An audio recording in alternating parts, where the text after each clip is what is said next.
Okay, so the last couple days we've just been talking about a lot of reasons for doing things, and we've talked about some simple properties and how to use them to write proofs. But today we're going to get into some two-column proofs. And so what that means is we're going to write a proof that requires us to give a statement and a reason. So you can see the statements are listed here, and the reasons are listed here, and all the proofs I'm going to ask you to write are going to be in this form. Okay?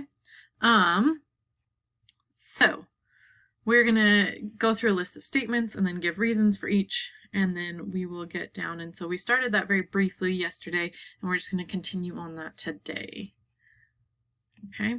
So a lot of times when I give you proofs, I'll give you the given and the prove, and sometimes I'll give you the statements and blanks for the reasons. And sometimes I won't. Sometimes I'm going to ask you just to write a two-column proof all by yourself. Okay, we're not there yet, but we will get there and soon. But we're going to start with just this proof here. So we're going to have to use properties and theorems that we know and try to write the reasons for the statements in this proof. So first I'm going to look at the given. The given says AC, or this whole segment, equals AB plus AB. Okay, well this is AB, okay, and there's only one of those, but I see that this whole thing is AC, and so there's AB and BC, and so we want to prove, so they're telling us that AB plus AB equals AC, and we want to prove that AB equals BC, okay? So the first statement is almost always going to be a given, okay? So it's what you have in your given statement, and sometimes we'll have more than one given statement, and so you'll have to put that as the reason for a number of statements, or put them all as one statement and then write a reason of given.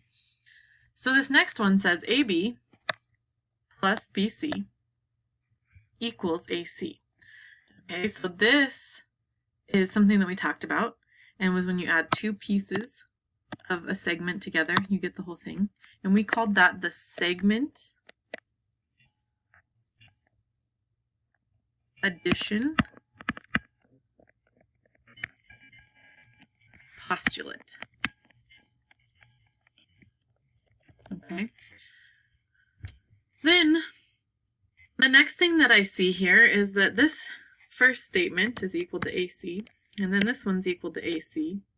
But now we have a statement that puts AB plus AB equal to AB plus BC.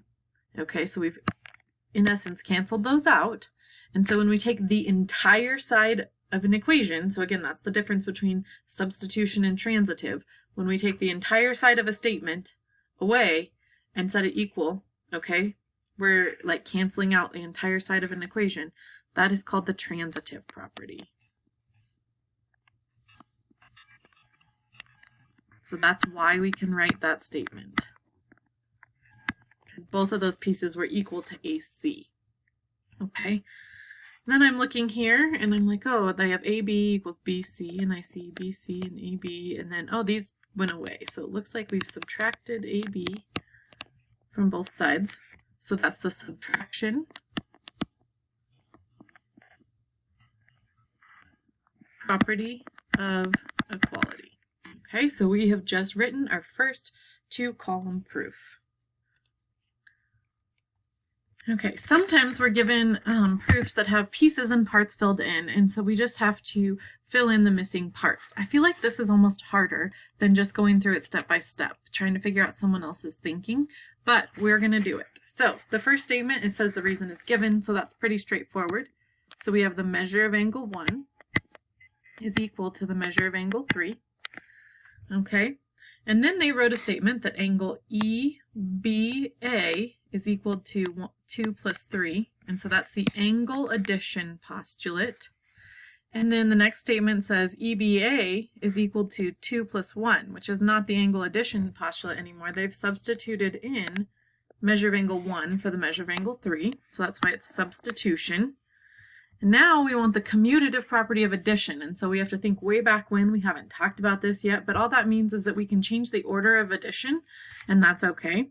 So we have the measure of angle 2 plus the measure of angle 1 plus the measure of angle 2. Well, now it says we're using angle addition again, but it says measure of angle 1 plus the measure of angle 2. Well, I know that those two then form this angle here, which is CBD. So that would be angle CBD. Okay, and now it says that we're using the transitive property, which means we're going to cancel out an entire, or like set two entire sides of an equation equal to each other. We're not taking one piece out, we're taking the entire half of the equation. And so I see that this is exactly the same as this, and so that's what we're going to use the transitive property on. And we're going to write that the measure of angle EBA is equal to the measure of angle CBD. And that is what we were trying to prove all the way up here. And that should always be, that proof statement should always be your last statement. Okay. All right, we're going to do it again. We're given that T is the midpoint of SU. So our first reason here is going to be given. Okay, we're going to walk through the rest of the proof. We know that ST and TU are congruent because the midpoint is T and the midpoint cuts it in half. So we know they're equal. This is a weird step to me. The definition of congruent statements is saying that they're equal length. I do not need you to have both of these, okay? One or the other of these is good enough for me, but when we're trying to figure out someone else's statements, sometimes they are going to add that extra step in there, and that is the most mathematically correct, and if you want to include that, you can, but it is not necessary. Okay? Now, I have a whole new equation, and it says 7x is equal to 3x plus 20, and it looks like we've taken and substituted in this and this. We've done two pieces, because ST is equal to 7x, and TU is equal to 3x plus 20. So we've substituted in two pieces of that equation, so that's the substitution property. Substitution property. Okay. And then it says subtraction property of equality. Well, if I'm looking to solve this equation for x, because that's what we're trying to do, is prove that x is equal to 5, I think the next thing I'm going to do is subtract 3x from both sides. So this intermediate statement here is going to be 4x equals 20. Okay, now I need to solve and get to this last step of x equals 5. And I know that what I'm going to do is I'm going to divide both sides of my equation by 4 to get that x is equal to 5. So that's the division property of equality. Okay. All right. Now we have more. A, B, and CD bisect each other at midpoint M, so we know that's the midpoint. And BM is equal to CM, so I know this segment is equal to this segment.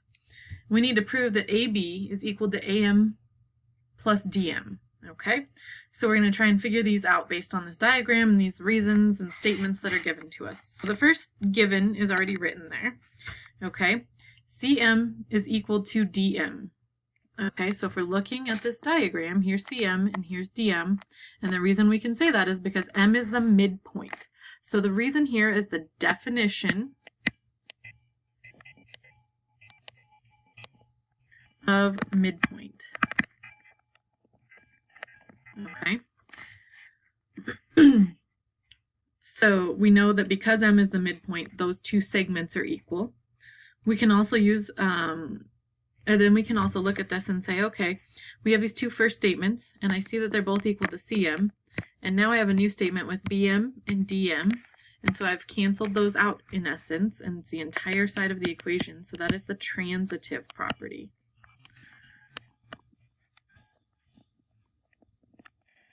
Okay, now this is one that the statement from 3 to 4 is just like on that previous one. I don't necessarily need you to say this, that these lengths are equal, because saying that they're congruent, I know their lengths are equal. But here our reason is going to be the definition of congruent segments. So again, what I'm saying is that you can combine these two things into one if you're writing your own. Okay, now we're going to look at the segment addition postulate, and I look that I need AB to be here at the end. Okay, well I know that AB is equal to AM plus MB, and the only reason I know that this is going to be AB is because I'm looking at where I'm headed. And then I see, oh, that's about right. AB equals AM plus MB. But I also know up here that BM and DM are equal. So I can substitute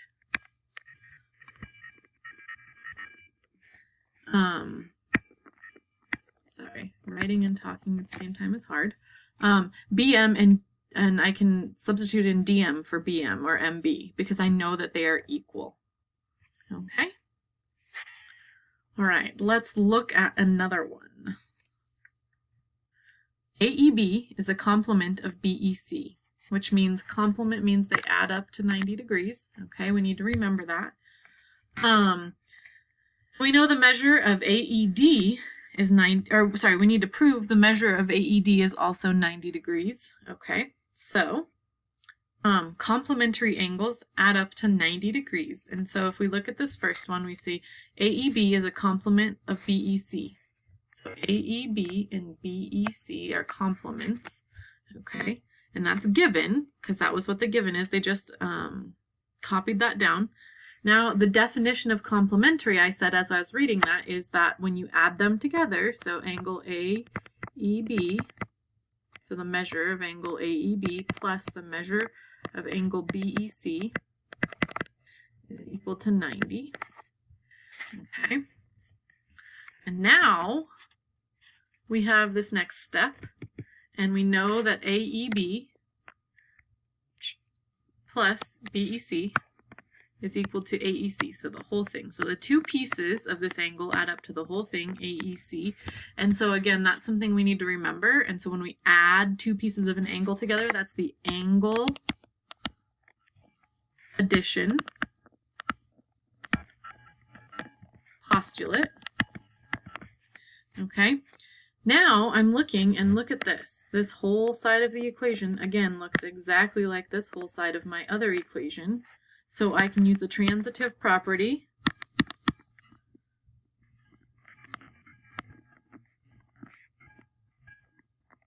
and in essence, those two kind of cancel out. They're like the hypothesis and the conclusion when we are talking about the statements. So we can say the measure of AEC is 90 degrees. Okay. Well, now we have the measure of AED plus the measure of AEC. So if we come back up here, AED and AEC, they're supplementary because they are straight line when you put them together.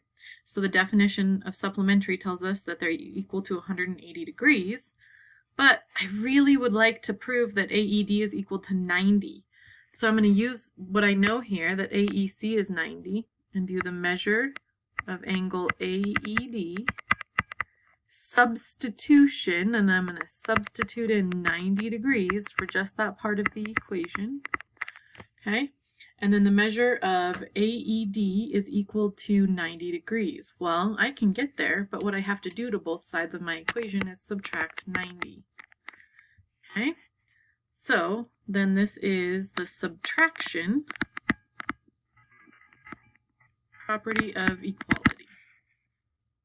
Okay, this last one, I would like you to try and write your own proof. Try and get yourself some statements here.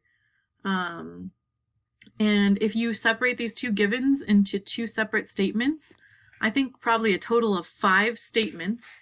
So if the two givens are your first two, and then you have 3 and 4 you have to figure out, and then your prove statement hopefully is the last one, you should be able to get there in 5 statements with 5 reasons, the first 2 being given. Okay, so what I would recommend doing is pausing right now. I'm going to fill in the rest, and then you can check to see if your reasons and statements match mine. Okay, now I've filled mine in. Please check your reasons and statements to see if they match, and let me know if you have any questions. Otherwise, your assignment for 2.5 should also be posted as well as a filled in copy of these notes.